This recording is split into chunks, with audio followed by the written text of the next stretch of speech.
Snake, you've got a... I know. It's some new kind of rifle out of the West. Looks kind of like a black rifle. No, it's not an AR-15. It's an XM-16E1, a top-of-the-line rifle that the Army adopted recently on a trial basis.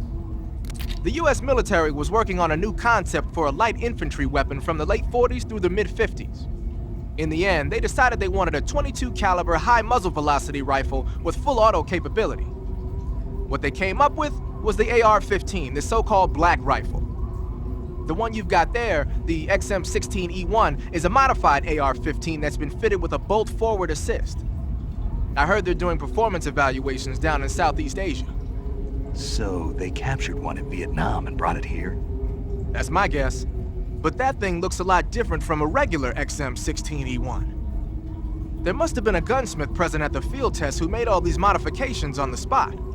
The fact that it's painted in camouflage colors shows that more and more people these days are starting to realize the importance of camouflage. They made it so it takes a suppressor, too. Yep, that's a nice feature to have for a recon unit on a sneaking mission deep in enemy territory. Oh, and the firing mechanism's been modified to enable 3-shot bursts. Why the hell would they do that? These days, a lot of new recruits aren't used to firing in full auto mode. They have no trigger control and end up emptying the whole clip at once. Maybe they were experimenting with ways to prevent that and came up with the burst mechanism as a possible solution. Stupid idea, if you ask me. Hey, give it a chance. It might come in handy. Have fun with that.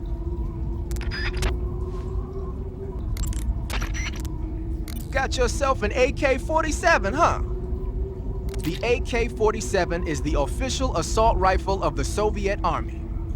The first model was completed in 1946, and in '49, it beat out all its competitors to become the standard assault rifle of the Soviet military.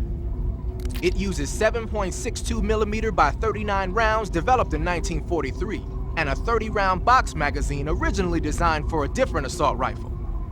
It's sturdy and extremely reliable with high power and precision. There's no better assault rifle in the world. Ah, I see you got yourself an M37. The M37 is a 12-gauge pump-action shotgun. Don't expect any kind of accuracy from a distance, but one blast will send the enemy flying, and it's got some serious firepower too. Good thing to have with you in close-range combat. It takes a while to reload though, so plan accordingly. The thing that really distinguishes the M37 is that it's lightweight.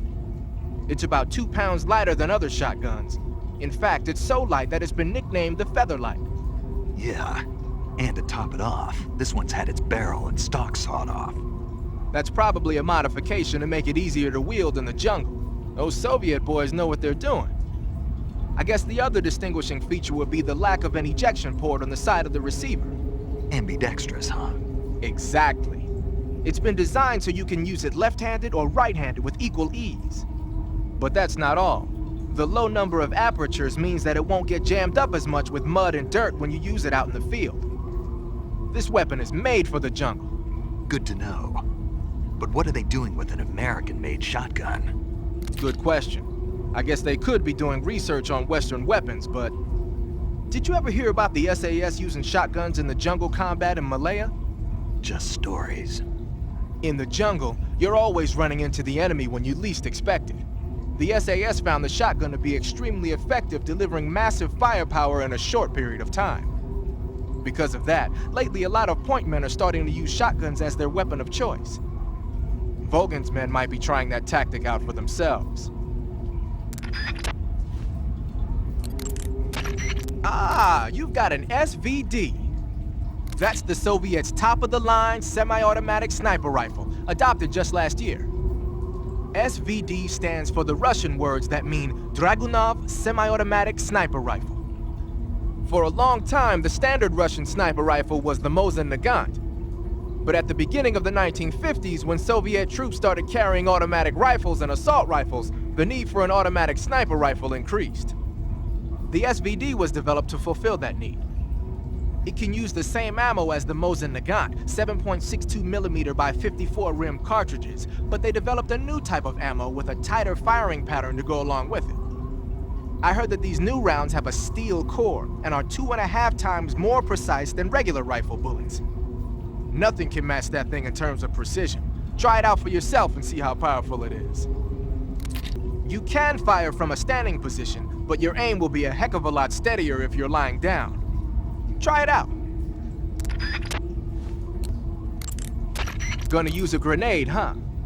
That's an RGD-5, the standard blast fragmentation grenade of the Soviet Army. The grenade itself is composed of 2 steel-plated casings. Each of those casings has an inner fragment liner that causes it to burst into over 300 shards when the grenade explodes. The grenade will deliver heavy damage to any enemies within its blast area. The safety pin is on the opposite side relative to the M26, so be sure to hold the safety lever down with your finger when you grip it. The safety is released when you actually throw the grenade, and it'll explode about 3 seconds later. So what you're saying is, it won't explode in my hand while I'm holding it? Of course not. Oh. Hey, what's that you've got there? Thermal goggles. From what I can tell, they detect and display sources of heat. You're kidding me. They actually made a passive infrared night vision device small enough to carry around with you? What, is that special or something? Is it special? Here in the West, we've just barely got the technology to install it on aircraft. So that's what that thing is they put on the gunship. But doesn't the Army have something like that for driving vehicles at night? I thought I saw... You mean the ANPAS-5? That's an active infrared night vision device. It fires infrared beams from an infrared projector and uses the reflections to build an image. Those goggles you've got there are completely different. Basically, when you've got those equipped, you'll be able to spot enemy soldiers in the jungle with ease, even if they're camouflaged. They might even help you find traps. But you won't be able to see the terrain as well, so watch your step. You're thinking of using a white phosphorus grenade. Like the name says, a white phosphorus grenade is one that uses white phosphorus to create an incendiary effect. White phosphorus grenades were used by the US military during World War II. Back then they were known as Willie Pete's, after the first 2 letters of white phosphorus. The one you've got there is probably the exact same thing. White phosphorus is a white, waxy substance that spontaneously combusts when it reacts with oxygen. The combustion temperature is over 5,000 degrees Fahrenheit. Any human targets within the area of effect when it explodes are gonna get seriously burned. Just make sure you don't accidentally set yourself on fire. If your body does catch on fire, either plunge into some water or take off the burning clothes and put on new ones. Rolling repeatedly should put the flames out pretty quick too.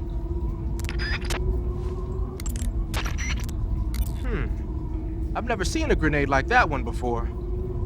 There are 2 basic types of grenades. Fragmentation grenades, which use shrapnel to kill or maim the target, and explosive grenades, which use the blast from the explosion as the offensive means. But the grenade you've got there isn't either of those. My best guess is that it's meant to knock the enemy out without hurting them. Most likely it's an entirely new kind of weapon developed exclusively at Groznygrad. I've heard that the SAS is working on a low-impact grenade for training purposes, but I never thought they'd be used in an actual battle. The flash of light that occurs when the grenade explodes is probably produced by magnesium. It's the same stuff that's used in camera flashes. I'm thinking they cut down on killing power by reducing the amount of explosives and made up for it by making the flash and bang so strong that it overwhelms the enemy's senses. I guess you could call it a stun grenade. If I'm going to be stunned, I'd rather it be by a woman. Snap out of it. Anyone around when that thing goes off will be laid out. It ought to come in handy when you're trying to storm a room or when you don't want to kill the enemy. Snake, what is that stuff you're wearing? I don't know. It's called Gakko camo, whatever that means. What? Paramedic? You've never heard of Gakko? Nope. Never. You must live in a cave or something. Well, excuse me. By the way, Snake, that outfit is really killing your camo index. Unless you want the enemy to see you, I suggest you change your clothes as... Why? Why? Because his camo index is... Camo index, schmamo index. Hold on now. He's wearing the Gakko suit. Why? Because it looks cute. Snake, talk some sense into her. What's wrong with being cute? Am I the only normal person around here?